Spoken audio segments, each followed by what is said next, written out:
తూర్పుగోదావరి జిల్లా మండపేట మండలం కేశవరంలో ఉన్న సర్కార్ పెద్ద బడి ఇది. ఈ బడికి కాంపౌండ్ గోడ కట్టియాలని ఇదే ఊళ్ళుండెగ్గి వల్లూరి శ్రీవానక్క 40 రోజుల సంధి రిలే నిరాహార దీక్ష కూసుందట.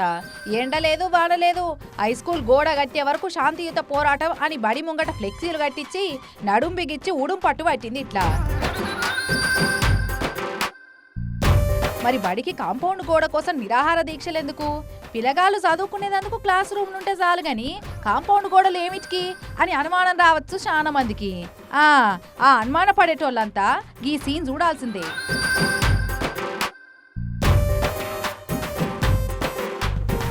ఇగో ఇది బడికి కాంపౌండ్ గోడ లేనందుకు జరుగుతున్న కథ. తాగి పడేసిన సీసలు, సిగరెట్ పెట్టెలు, చెత్త మన్ను మశానం ఈయన్నే దాగుడు, ఈయన్నే పావనం చేసుడు. ఊళ్ళే తాగుబోతులకు తిరుగుబోతులకు షెల్టర్ లెక్క మారిందట.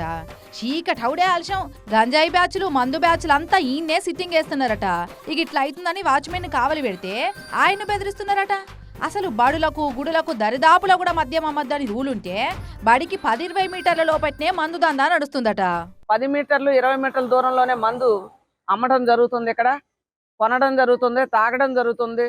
ఈ గోడ లేని కారణంగా అసాంఘిక కార్యకలాపాలన్నీ చేస్తున్నారు. అందువల్ల ప్రహారీ నిర్మించమని అడుగుతున్నారు. అప్పట్లా 9 ఎకరాల జాగుంటే అటింతా ఇటింతా అని కబ్జా పెట్టి ఇండ్లు కట్టిర్రట కొంతమంది.